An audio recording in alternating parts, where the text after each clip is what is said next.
오늘의 말씀을 함께 읽겠습니다. 오늘 말씀은 마가복음, 신약성경 마가복음 8장 31절로부터 38절까지 읽겠습니다. 인자가 많은 고난을 받고 장로들과 대제사장들과 서기관들에게 버림받아 죽임을 당하고 사흘 만에 살아나야 할 것을 비로소 저희에게 가르치시되 드러내놓고 이 말씀을 하시니 베드로가 예수를 붙들고 가나매 예수께서 돌이키사 제자들을 보시며 베드로를 꾸짖어 가라사대 사단아 내 뒤로 물러가라 내가 하나님의 일을 생각지 아니하고 도리어 사람의 일을 생각하는도다 하시고 무리와 제자들을 불러 이르시되 아무든지 나를 따라오려거든 자기를 부인하고 자기 십자가를 지고 나를 쫓을 것이니라. 누구든지 제 목숨을 구원코자 하면 잃을 것이요 누구든지 나와 복음을 위하여 제 목숨을 잃으면 구원하리라. 사람이 만일 온 천하를 얻고도 제 목숨을 잃으면 무엇이 유익하리요? 사람이 무엇을 주고 제 목숨을 바꾸겠느냐? 누구든지 이 음란하고 죄 많은 세대에서 나와 내 말을 부끄러워하면 인자도 아버지의 영광으로 거룩한 천사들과 함께 올 때에 그 사람을 부끄러워하리라.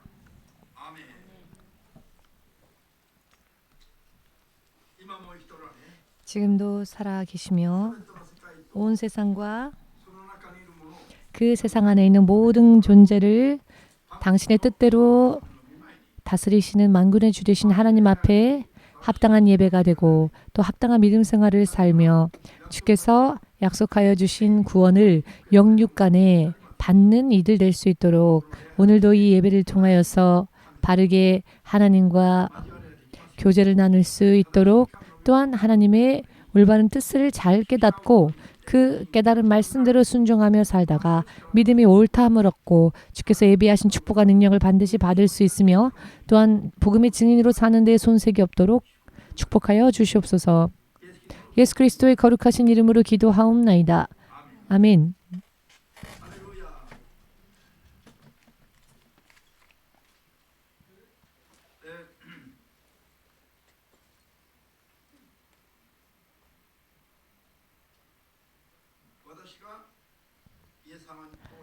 제가 예수님을 만나기 전에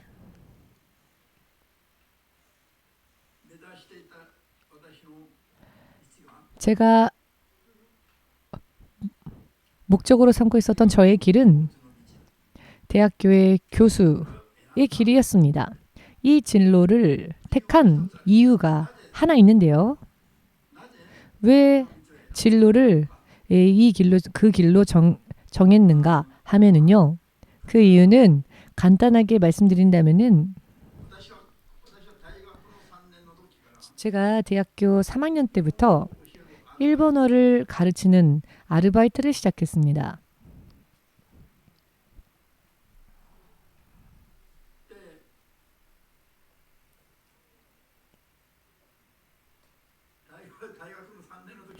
대학교 3학년 때부터 일본어를 가르쳤는데요.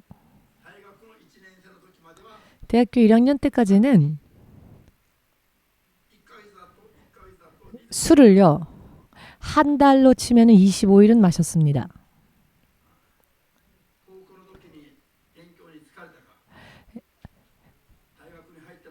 고등학교 때 공부를 하느라고 정말 힘들었으니까 대학교 들어가자마자 계속 마시며 놀며 그렇게 지냈습니다. 2학년으로 올라가고 난 뒤에는 전공을 공부하게 되는데요. 2학년이 되기 전 1학년 때 겨울방학이었는데 일본어 책 2권을 완전히 통으로 암기했습니다. 아직 문법도 아무것도 잘 모를 때에 단어와 그리고 문법을 일본어 책 2권을 완전히 다 외우고 해설책을 또 보면서 완전히 다 통으로 외웠습니다. 그리고 2학년에 들어서 문법을 시작할 때 다른 학생들이 열심히 노트하고 필기할 때 저는 그냥 듣기만 하면 집중하면서 또 들으면서 그것을 그대로 외웠습니다. 선생님의 강의를.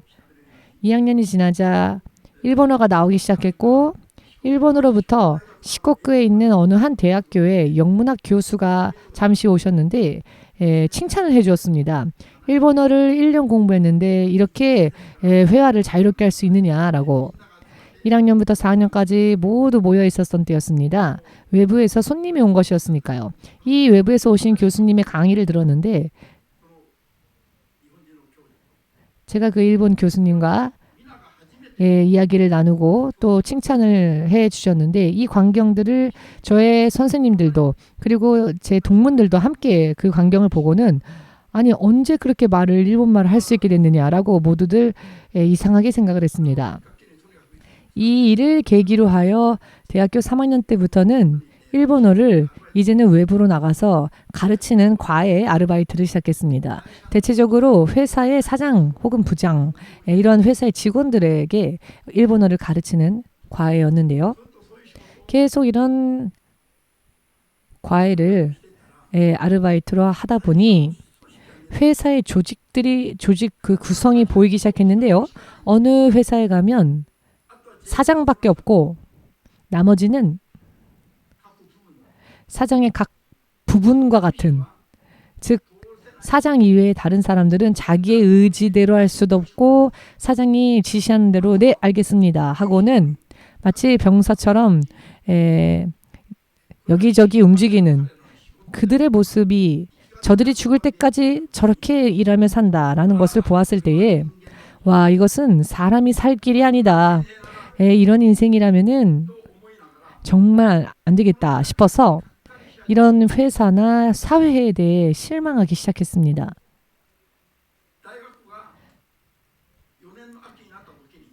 대학 4학년 가을이 되었을 때에 저는 당시에 전액 장학금이라 하여서 학비 전액 금액만큼의 장학금이 나왔습니다. 4학년이 되고 난 뒤에도 취업에는 관심이 없었습니다. 장학금이 오면 먼저 2달 동안은 열심히 마시고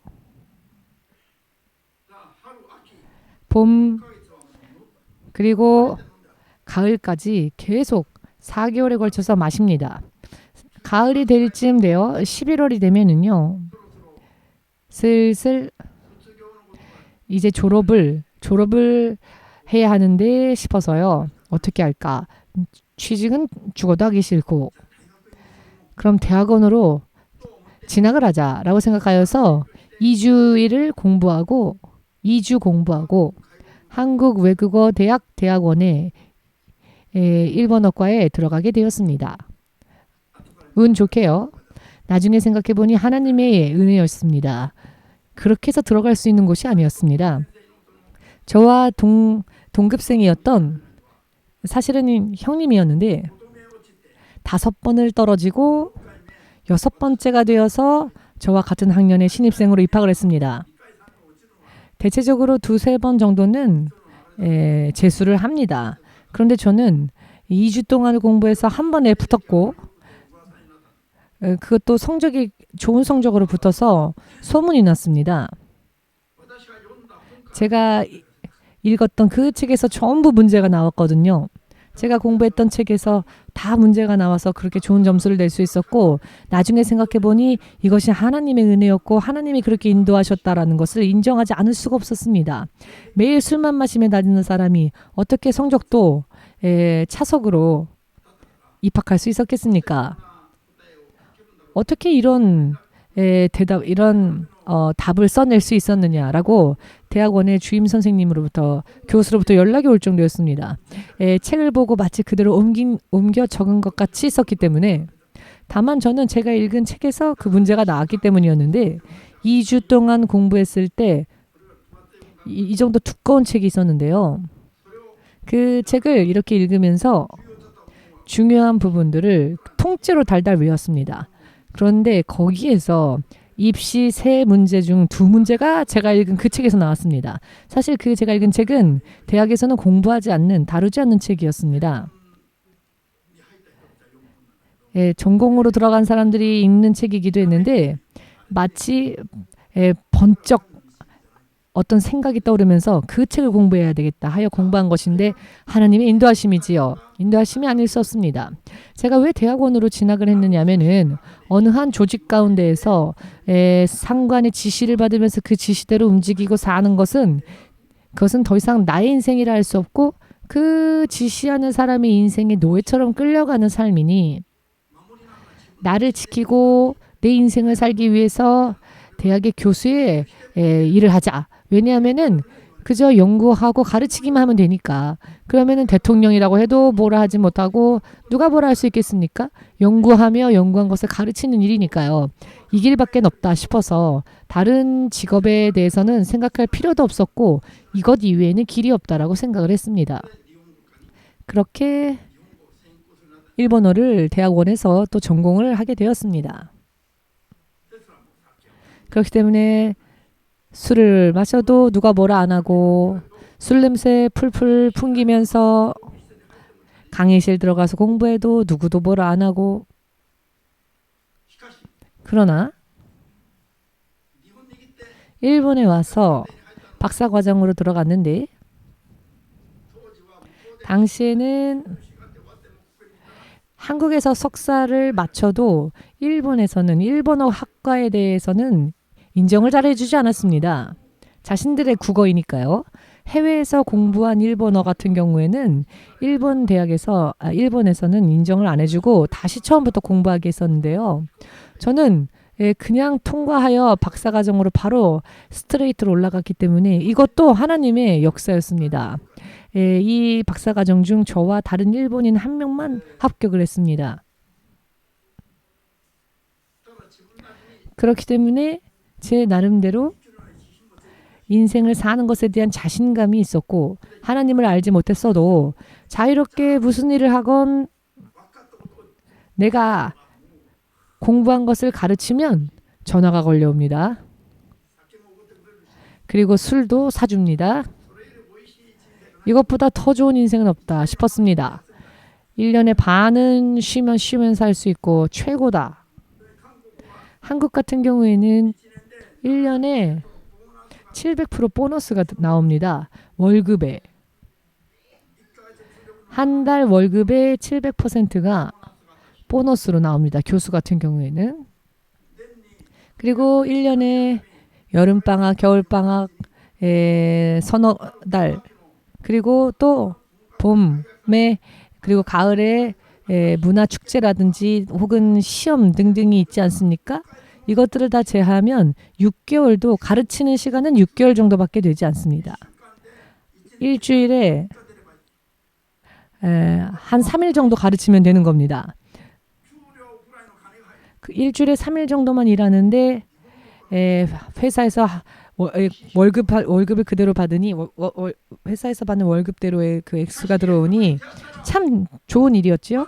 그런데 예수님을 만났더니 이제는 예수님은 모든 것을 다 버리고 나를 따라오라 하셨습니다. 한국도 버리고 주께서 부르실 때까지 일본에서 사명 감당하라. 이때부터 제 운명이 완전히 바뀌었습니다. 제가 처음에 하나님의 종으로 따라가기 위하여서 준비하였었을 때에 저는 설교자가 아니니까요. 여러 많은 목사님들의 설교를 들었습니다만 오늘 읽은 말씀의 구절은 하나님의 종으로 부름받은 제자들, 종으로 부름받은 자들에게 예수께서 하신 말씀이다라고 많은 목사님들이 그렇게 가르치셨습니다. 마치 이 말씀은 일반 성도들하고는 관계없고 신학생들이나 종이 될 사람들에게 하시는 말씀이다. 이와 같은 풀이로의 말씀을 여러 많은 목사님들에게 들었습니다. 나중에 성경을 찬찬히 읽어보니 이 말씀은 제자들뿐 아니라 함께 모인 회중들을 향해서도 함께 말씀하셨다는 것을 알게 되었습니다. 제자들아 너희만 들어라가 아니라 모든 일반 회중들이 있는 가운데 모두를 향하여 선언하신 말씀이었습니다. 어느샌가 설교가 치우쳐버리게 된 것이죠. 예수의 이름을 영접한 모든 크리스찬들을 향한 예수님의 가르침이 오늘 읽은 마가복음 8장 34절입니다. 누구라도 예수를 주로 시인하고 예수님을 따라가고자 원한다면은, 예수께서 걸어가신 길을 천국까지 따라가고자 원한다면은 예수님처럼 자기를 부인하고, 지금까지의 자신을 부인하고, 그때까지의 자기를 부인하고, 그리고 예수님을 따라가는 것, 예수님을 쫓아가는 생활, 그와 같은 삶을 사는 것이 신앙생활인 것입니다. 34절에 무리와 제자들을 불러 이르시되라고 말씀하시죠. 모든 이들이 바로 여기서부터 믿음이 출발하는 것입니다. 왜일까요? 우리가 믿음의 결과는 이 육신은 두고 가고, 이 육신은 두고 가는 것이며, 육신에 있는 모든 것들도 이 땅에 둔 채 우리 영혼이 구원받아 하나님 나라로 갑니다. 아멘 되십니까?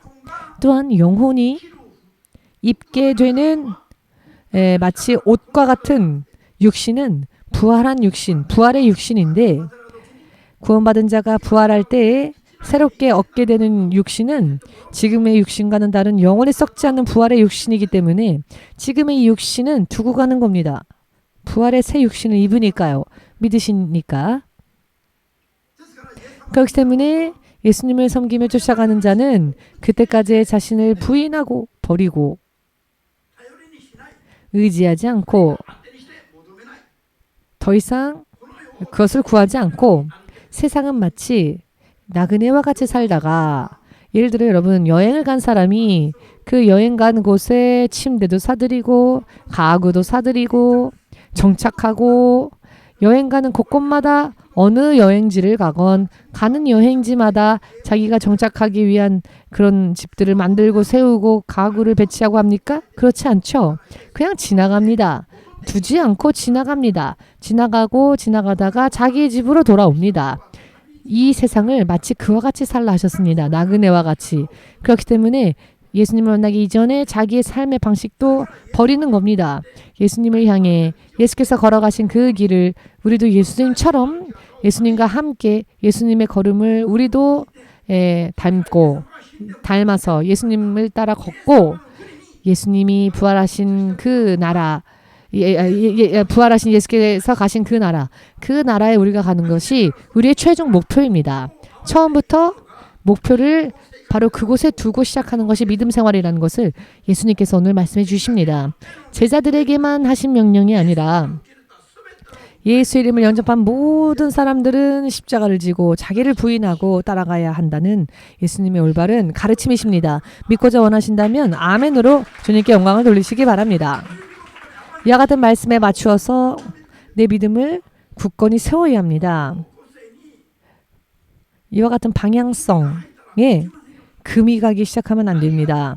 어떠한 일이 있건 이 길에 대하여서는 금이 가는 그런 일들을 허용해서는 안 됩니다. 틈을 주어서는 안 된다. 방향을 정했다면 틈을 내어주면 안 됩니다. 틈을 내어주면 사탄이 기다렸다는 듯이 그 틈을 비집고 들어와서 쐐기를 박아버리고 하나님과 우리를 멀리 떨어뜨리게 하려는 것이 사탄이 하는 일이기 때문입니다. 마귀, 이 마귀의 이름의 그 의미는, 사탄은 타락한 천사이죠. 그런데 사탄이라고도 하고 마귀라고도 하는데요. 언제 사탄이라고 하느냐? 하나님을 대적하는 타락한 천사일 때 사탄이라고 합니다. 그런데 하나님께 대적하고 대적자, 사탄이 된 그 자가 하나님 나라에서 쫓겨나서 하나님과 사람 사이를 떼어놓고 분리해 놓는 일을 할 때 마귀라고 하는데요. 그 이름을 디아블로스라고 하지요. 사탄에게는 이런 두 가지 일이 있습니다. 하나는 하나님께 대적하는 일이며, 또 하나는 하나님과 사람 사이를 갈라놓는 일. 믿으십니까? 사탄은 자기의 일을 밤낮 없이 자지도 않고 열심히, 근면한 일본 사람들보다도 열심히 일을 합니다. 세상에서 가장 근면한 민족은 일본이죠. 그런데 그런 근면한 일본인들조차도 내 가족들이 죽어나가는데 아무렇지도 않게 코 골고 자고, 기도하러 모처럼 교회 왔으면서도 또 기도하다가 졸고 집에 가서도 또 자고 하지요? 앉아있는 것만으로, 내가 기도 자리에 앉아있는 것만으로 됐다라고 생각하지 마십시오. 실제로 하나님을 쫓아갈 수 있게 해야 합니다. 나 자신을 부인하고 말입니다. 예수께서 요한복음 14장 보시면은 굉장히 중요한 말씀을 우리들에게 주시는데요. 예수께서 제자들을 떠나 하늘로 올리우시기 전에 하나님의 나라에는 살 곳이 많이 있다라고, 거할 곳이 많이 있다. 내가 지금 가서 이제 모든 것을 예비하고 예비가 끝나면 너희 있는 곳으로 다시 오리라 라고 하셨습니다. 그리고 그곳으로 가는 길은 예수님 당신이 바로 그 길이며 모든 세상에 있는 이론이나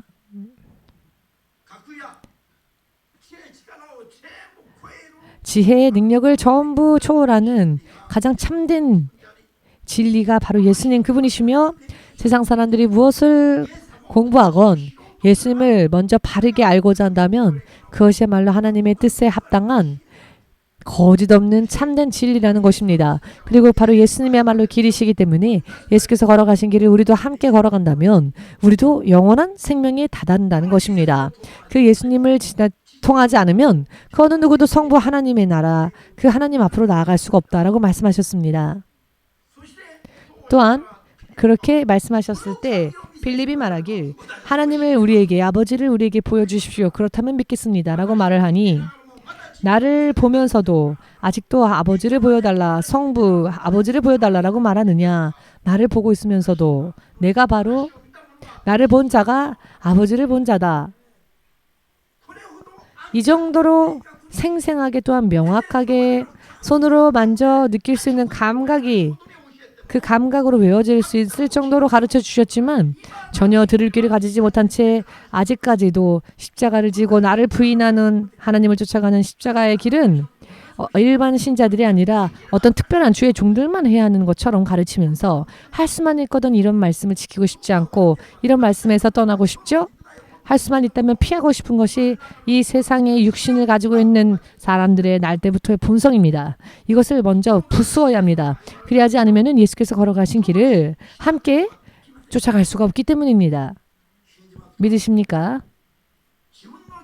자신의 십자가를 진다. 이것은 막연한 이야기가 아닙니다. 구체적인 것이며 알기 쉬운 이야기이기도 합니다. 흔히 오해하는 부분은 자기 십자가를 져라 라고 하면, 아, 내가 순교해야 하는 건가요? 내가 순교는 못하겠는데요 라고 이렇게 잘못 해석하는 분들이 많이 계시는데요. 물론 그 중에는 실제로 순교까지 하는 분들도 있겠지만은, 그러나 모든 크리스찬들에게 순교를 바라시는 것은 아닙니다. 십자가를 진다 라고 하는 것의 의미는 성경에 나와 있지요. 마태복음 26장 36절에서 46절 사이를 보시면은 예수께서 말씀하시길, 십자가의 길을 걸어가실 때 그 모든 자초지종, 십자가를 지고 가는 것이 무엇인가에 대한 자초지종이 그 말씀에 기록이 되어 있습니다. 십자가를 지는 것은 사람들이 예수님이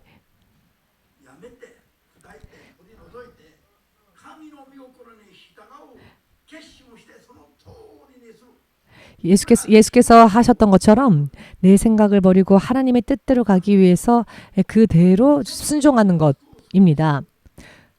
온 인류를 구원하는 구세주가 되시기 위하여서 예수께서 십자가를 지시고 죽으셔야 했지만, 이것이 성부 하나님의 계획이셨고 세상에 오신 예수님의 육신은 사실 그것을 기뻐하지는 않으셨지요. 이 땅에 오신 예수님은 구세주가 되기 위하여 오셨지만은 육신에 있어서는 그 십자가의 길을 피하고자 하셨습니다. 이것은 예수님이 가지고 계셨던 육신의 생각이었고, 우리의 육신 또한 그와 같은 본성이 있습니다.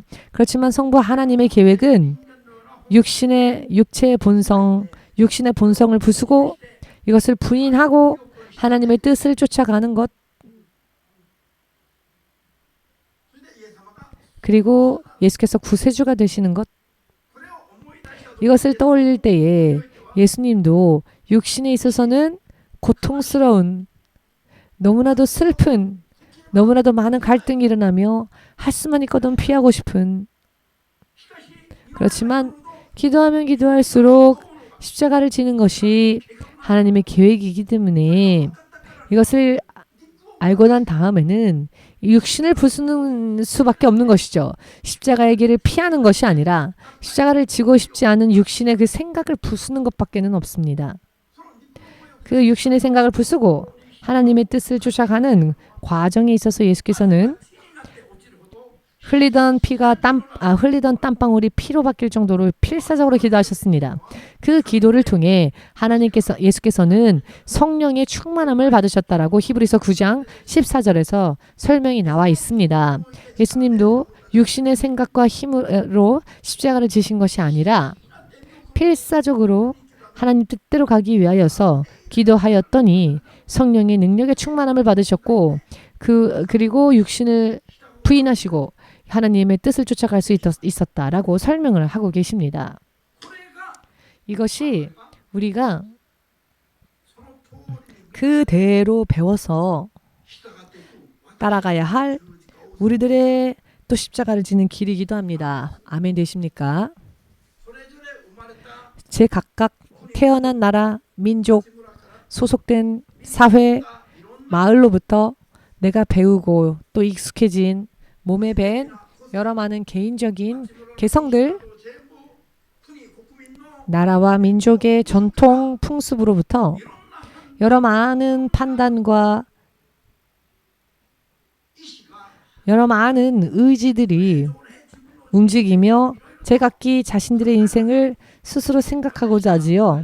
나는 이렇다. 나는 이렇다. 나는 이런 인생을 살고 싶다. 라든지 거기에 하나님의 말씀과 비교해 보면 하나님의 말씀대로 살고 싶지 않은 생각을 품는 것이 세상에 태어난 육신의 본성이라는 것입니다. 어디에서 태어나고 난 뒤 몸에 밴 것들이 어쩌다가 성경을 읽어보니 완전히 일치하네. 나를 부수지 않아도 성경 그대로 살 수 있어 라고 하는 사람은 사실 한 명도 없습니다. 하나님이신 예수님조차도 육신을 입고 이 땅에 오셨을 때에는 육신의 생각으로는 십자가의 길을 걷고 싶지 않으셨지요. 이것을 깨달아야 합니다. 그렇기 때문에 믿음 생활에 대한 근거 없는 환상은 버려야 합니다. 믿음 생활은 내 육신을 부수고 버리는 것입니다. 버리면 버릴수록 믿음이 강해지고 커지며 하나님으로부터 축복을 받는 그릇이 점점 커지며 또 강해집니다. 부수지 못한 자는 그 어떤 것도 조금도 얻을 수 없습니다. 꿈에서도 생각하지 말라 하십니다.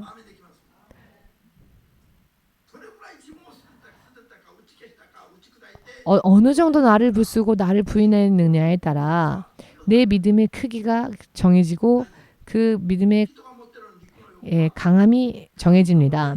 왜냐하면 사람의 육신이 원하는 생각은 하나님께서 원하시는 하나님의 계획과 만났을 때 부딪힐 수밖에 없기 때문입니다. 왜냐하면 우리들의 육신은 죄 가운데에서 태어났습니다. 사탄이 지배하는 음부 속에 이 우주에서 태어났습니다. 나면서부터 몸에 밴 것은 이미 절어버린 것이 그런 속성들입니다. 그렇기 때문에 한번 세상에 태어나서 세상적인 것은 정욕적인 것이며 그것을 영적으로 계산하면 마귀적이다라는 것을 야고보서 3장 15절에서 확실하게 가르치고 계십니다. 그렇기 때문에 한번 태어난 대로 산다는 것이 하나님과의 자기 사이를 스스로 떼어놓으면서 도망가는 일이 됩니다. 이해되셨는지요? 이와 같은 것을 이해하지 못하면 믿음 생활이 언제나 하나님과는 어긋나 버립니다. 왜냐하면 내 뜻대로 하고 싶으니까요. 내 생각대로 살고 싶어지니까요. 이것을 부인하고 하나님의 뜻은 어떠한지 그리고 하나님의 뜻에 포커스를 맞추어 가는 것이 바로 자기 십자가를 지고 하나님을 따라 주의 나라로 가는 길이라는 것을 믿으셔야 합니다. 아멘.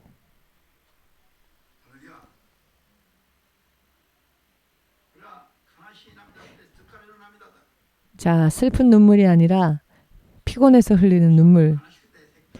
오늘 목사님이 슬퍼서 우셨다라고 착각하지 마십시오. 제가 지금 피곤해서. 왜 눈이 피곤해지는지 아십니까? 더러운 세상을 계속 보니까 피곤해지지요. 무슨 의미인지 이해되십니까? 농담입니다.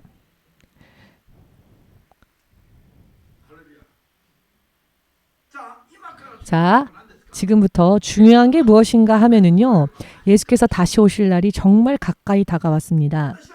저는 저를 위하여 무덤터나 혹은 죽고 난 뒤 뼈가 들어가는 유골함 같은 것이 있지 않습니까? 저는 그것 하나, 그 어느 것 하나 더 준비할 필요 없이 이대로 하나님 나라로 들림받을 시대를 내가 살고 있다라고 저는 생각하고 있습니다. 자, 만일 정말 그렇다면은 내 십자가를 지고 하나님 나라의 구원으로 이르는 믿음의 삶이 지금 이루어지고 있는가 어떠한가? 되고 있는 사람도 있는가 하면 안 되는 사람도 있죠. 왜냐하면요, 여러분 믿음 생활에는요 시간이란 게 걸립니다. 서두르지 않으면은 늦습니다. 아브라함은 하나님의 말씀을 따라 자기가 태어난 고향 아비의 집을 떠나 하나님의 말씀을 쫓아 가는 것을 주저하지 않고 단 한 번에 선택했습니다. 이건 참 좋았죠. 그런데 그 다음에 문제가 터집니다. 눈에 보이는 현실을 보니 점점 하나님의 말씀이 아닌 하나님의 말씀을 따라가는 것이 아니라 떠내려가다가 애굽까지 가지요. 애굽까지 가서 보니 애굽은 영적으로 사탄의 소굴이었습니다. 빙글빙글 돌다가 그의 믿음이 겨우 하나님 앞에 인정을 받게끔 된 시간이 약 40년 걸렸습니다. 이삭을 번제물로 드리라는 말씀을 들었을 때 그대로 하고자 하는 그의 모습을 보신 순간 하나님은 멈추어라. 바로 그 순간 그의 믿음을 하나님께서 인정하신 것입니다. 하나님의 계획 안에서 아브라함이 믿음의 조상이 되고 실제로 바닷가의 모래알만큼 하늘의 별들만큼 아담을 통해 많은 이들이 하나님께로 죄송합니다. 아브라함을 통해 많은 사람들이 믿음의 길로 갈 수 있게 하셨습니다. 그렇지만 그가 인정을 받기까지 40년이나 걸렸습니다. 이 40년이라는 시간 동안 아내를 뺏기는 일도 있었고 또 애굽 여인이었던 하갈을 통해 아들을 낳았으나 결과적으로는 자기가 낳은 아들과 자기의 그 부인을 내쫓아야만 하는 슬픈 일도 겪었지요. 왜냐하면은 하나님의 뜻대로 가지 않고 자기의 생각대로 하는 일들이 결과적으로는 그런 아픔들이 뒤따랐습니다. 드리고 싶은 말씀은 육의 생각을 버리고 하나님의 뜻을 쫓아 십자가를 지고 가는 것은 사실 그렇게 간단한 이야기가 아니다라는 말씀입니다. 그렇기 때문에 오늘날의 시대는 하나님께서 성령까지 저희들에게 약속해 주고 계시죠. 데살로니가전서 4장을 읽어보시면은 주께서 성령을 우리들에게 왜 약속해 주셨느냐. 우리가 육의 생각대로 그 죄 속에서 살다가 죽는 것이 아니라 그 죄 속에서 벗어나 하나님의 자녀 되게 하시기 위해서 성령을 주셨다라고 하셨습니다.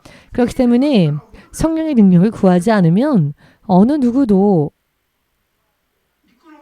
육의 생각을 벗어나 하나님을 순종하며 스스로의 십자가를 지고 예수께서 걸어가신 길을 그대로 쫓아 하나님의 나라에 갈 수가 없다는 겁니다. 자기 힘으로는. 아멘 되십니까?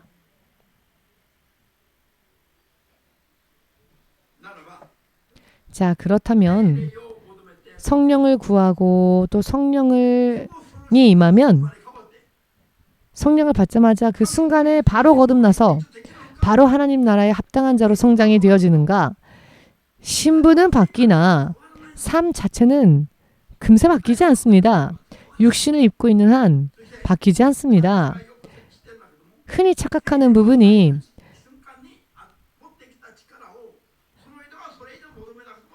성령 받을 때에 함께 임한 어떤 능력이 아무것도 하지 않아도 계속 샘솟듯이 나오는 게 아니라는 것입니다. 성령은 영원한 하나님이시지요. 하나님의 영이시니까요. 그렇지만 성령이 우리 안에 임하셨어도 우리가 계속 성령을 구하며 성령의 충만을 받기 위하여 기도하지 않으면은 마치 배터리가 방전하듯이 또 능력이 빠집니다. 이런 이야기를 하면 예수를 믿는 사람들, 예수님을 전하는 목회자들이 반발을 합니다. 저는 그게 이상합니다. 성령에 대해서 성경이 얼마나 많이 우리들에게 가르쳐주고 계십니까? 예수님의 이름으로 성령을, 진리의 영이신 성령을 주셨고 그 성령이 너희와 함께 영원히 함께 세상 끝날까지 함께하리라 라는 말씀만 이야기하면서 다른 이야기들은 읽지 않습니다. 성령이 임하면 능력이 임하죠. 맞습니다. 그렇지만 내가 성령께 받은 은사들을 사용하면 또 충만함을 받기 위해서 또 기도하고 또 구해야 합니다. 그런데 이런 이야기를 하면 하나님의 사람들이나 교회의 목회자들이 반발합니다.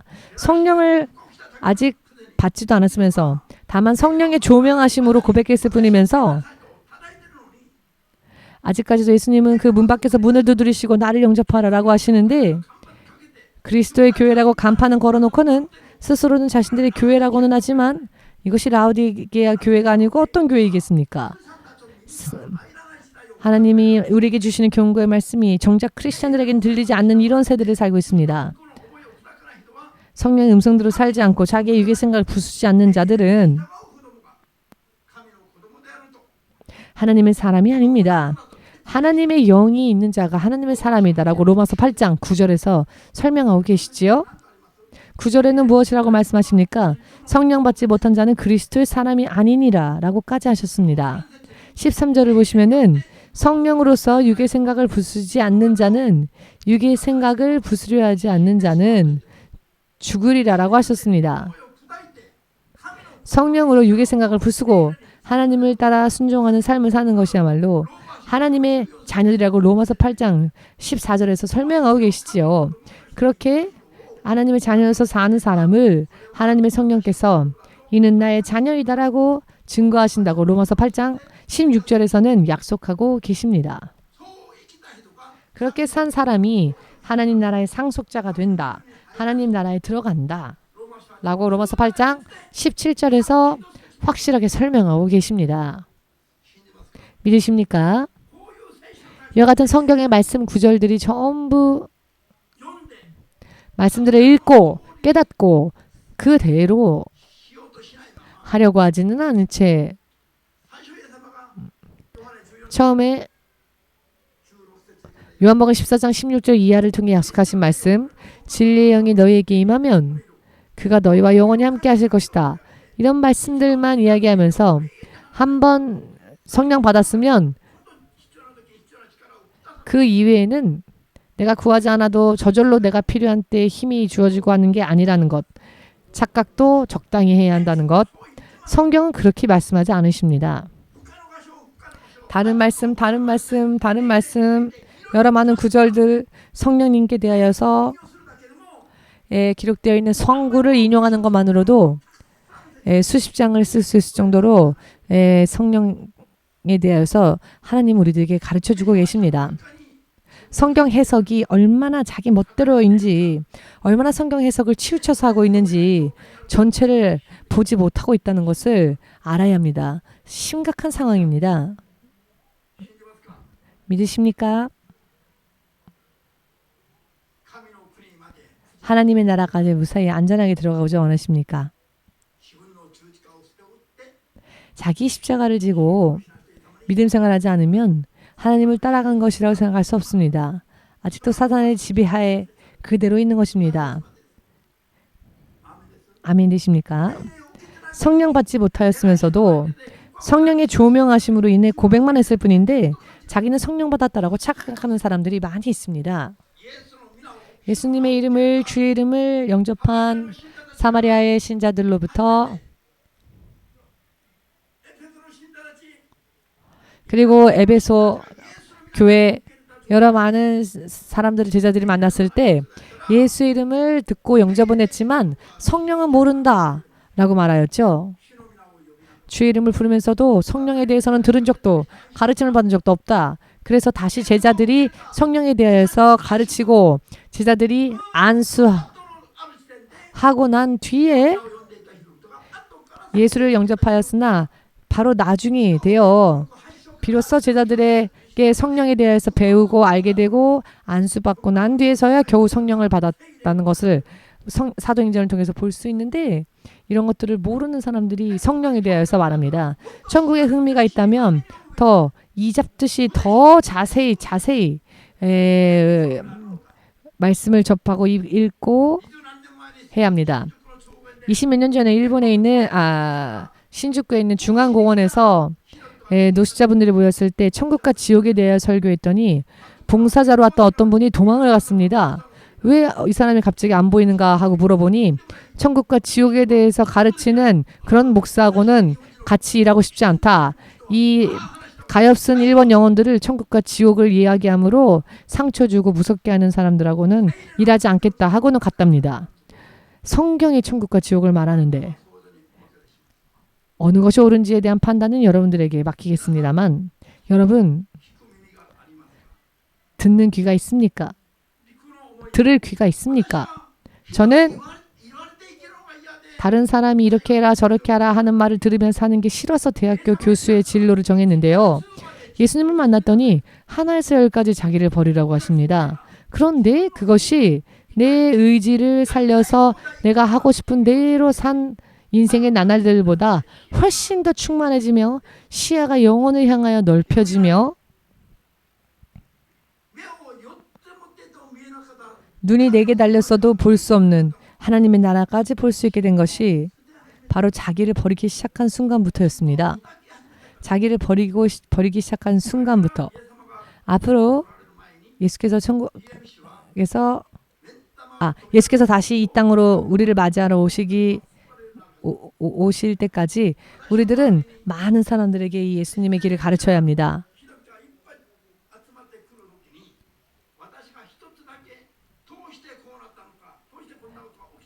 제 주위에 갑자기 많은 사람들이 몰려들 때 어떻게 이렇게 될 수 있었느냐고 누가 물어본다면, 나를 버리고 하나에서 열까지 오직 하나님의 뜻만 이루어지기를 원하여 온 결과가 이렇게 사람은 할 수 없는 하나님만이 하실 수 있는 이런 일들이 일어났습니다. 라고 너는 간증해라. 라고 하나님께서 몇 년 전에 저에게 어떻게 앞으로 제가 간증해야 될 것까지 가르쳐 주셨습니다. 다른 말을 할 필요 없습니다. 나를 부인한 만큼, 나를 부순 만큼, 그만큼 또 하나님의 뜻이 이루어지기만을 소망했었기 때문에 그만큼 하나님께서는 그렇게 되면 역사하기 쉬워집니다. 사람이 할 수 없는 일을 하나님께서 하셨다라고, 신 목사가 그렇게 간증할 날이 올 것이다라고 하나님께서 미리 말씀해 주셨는데요. 그 날이 되면 다른 걸 간증할 게 아니고 바로 이것을 간증해야 하는 것. 오직 하나님의 뜻만 이루어지길 구하였더니 이렇게 되었다라고, 다른 이상한 말하지 말고 그렇게 대답하라라고 사전에 기자회견 연습을 시켜주셨습니다. 지금의 이야기 여러분 깨달으신다면 그 결과는 대단할 겁니다. 깨닫는다면 이것이 얼마나 사람의 이 세상 이 마지막 때에 농담처럼 하나님께서 이 종의 입술을 통해 하시는 말씀이지만 이 말씀에 하나님의 통치 계획이 모두 그 비밀이 담겨 있다는 것을 안다면은 여러분 좀 흥분을 좀 하십시오. 무슨 이야기인지 되십니까?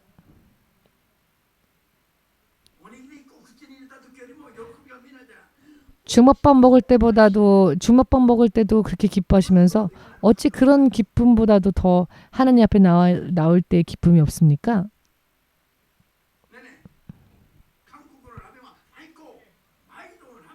한국 라면 맛있다고 저기 우리 내내 자매는 항상 말을 하는데, 한국 라면이 앞에 있으면은 아주 그윽한 눈으로 아주 라면을 사랑하는 마음으로 라면을 바라보는데, 하나님의 말씀에 대하여서 우리가 그렇게 반응을 해야 합니다. 농담입니다. 나를 부인하는 것이 여러분 손해를 보는 일이 아닙니다. 영원한 나를 얻기 위함입니다. 하나님을 통해 사람의 레벨을 초월한 하나님의 능력의 영역 안에서 살기 위함입니다. 나를 버린다는 것은 그런 뜻입니다. 저만큼 지금까지 저의 분야에 있어서 이렇게 자긍심을 가지고 자부심을 가지고 산 사람은 없을 정도입니다. 저는요, 어머니 그리고 형이 저에게 이런 말을 하셨는데, 너는 누가 무슨 말을 해도 절대 듣지 않지 라고 했었습니다. 너는 누가 무슨 말을 해도 절대 안 들을 거다 라고.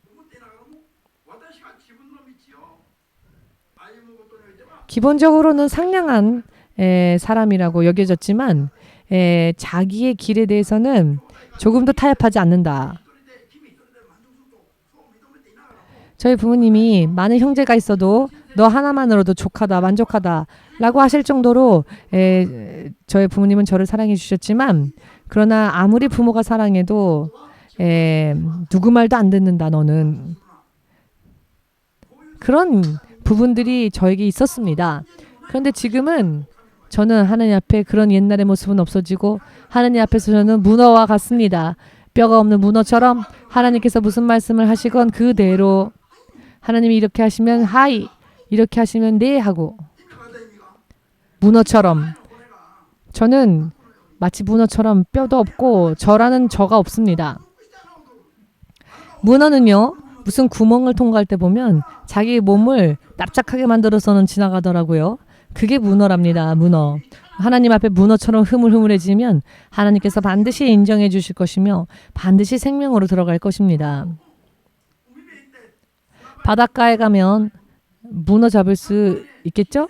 여러분, 문어를 보면 작은 구멍에 들어갈 때 자기 몸을 홀쭉하게 만들고는 그 문을 지나갑니다. 그 구멍을 지나갑니다.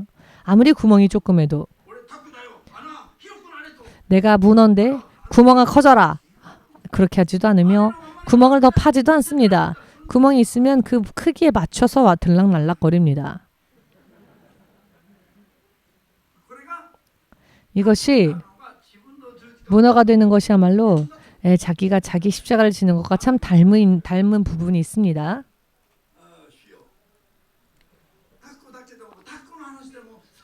여러분, 부디 이 문어 얘기만이라도 기억하시길 바랍니다. 하나님 앞에 문어처럼 흐물흐물해지고 내 자아가 하나님 앞에 무너지면 내 주장을 하지 않고 하나님, 오직 하나님, 하나님께서 이렇게 하라 하시면 이렇게 하고 저렇게 하라 하시면 거기에 맞추고. 자, 오늘 제가 이렇게 비유로 이야기한 문어라도, 여러분 이 문어에 대한 이야기만이라도 다음 주까지만이라도 기억을 하십시오. 여러분들이 기억하시고 그렇게 사시면 반드시 여러분들의 삶을 전능하신 하나님께서 보장하실 것입니다. 그렇게 되고자 원하시는 분들은 십자가를 지는 일에 대하여 슬퍼하지 마시고 오히려 이런 말씀을 들을 때 희망을 품으십시오. 아, 하나님께서 나를 이렇게 높이시려고 하는 거구나. 자, 제가 흥분을 하면은 여기 주위에 물건을 놔두면 안 됩니다. 문어가 되어